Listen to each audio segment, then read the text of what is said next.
So this is an English-made Filofax.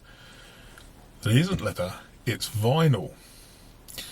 And the designation is OVC78. So no pockets, made of vinyl. Not actually sure what the C is. If you know, then let me know in the comments, and I'd appreciate that. So 7/8 rings, 23mm in new money, and judging by the inserts, which are, I mean, you can't be absolutely certain, but these inserts range from 1985 to 1987, and the dividers and the ruler are both 1985. So maybe 1985, who knows? But English made. This came. It didn't come in a box, so it just came in. As in the packaging you see here. But luckily, it was okay.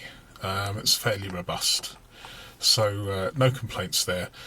Now, what is the most important thing, at least for me? It's flatability. Well, I would say this binder is probably the best flatability that I have seen on any Filofax ever. So 5 stars, I would say. 10 out of 10, no problem at all.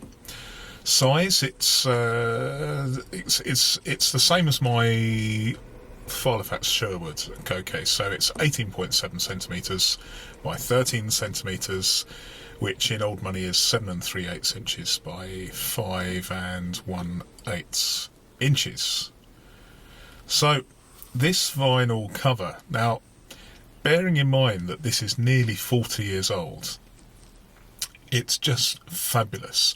I mean, when I was at school, we got vinyl lever arch files, and very, very quickly the corners split, and then you could see the cardboards showing through. Well, I don't know whether this has been in a drawer for nearly 40 years or whether it's been used in anger and then put in a drawer for a few more years. I just don't know, but it's in exceptionally good condition. Needs a bit of a clean, but you know, that goes with the territory really when you're buying second-hand items. I'll tell you one thing I really like about this is this gold lettering at the back. I mean, it just looks fantastic. Given that this Filofax comes from an era where, at the end of the day, these were business tools. They weren't fashion accessories. I really, really like this gold lettering.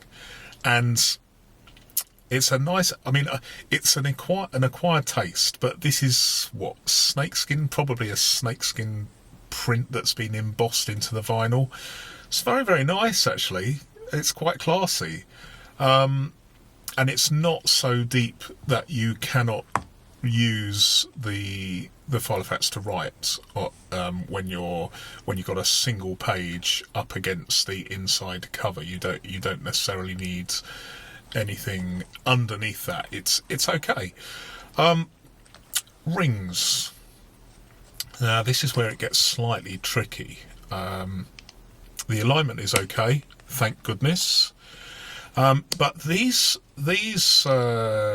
rings, they've got the Filofax logo, and I don't know whether it's because this hasn't been used so much, but they're stiff. They're stiff to open, but they're stiff in a way that lends me the idea that they're just that's the way they came out of the factory. It's not stiff because of rust internally on the mechanism or anything like that, and I suspect that that's just the way it is.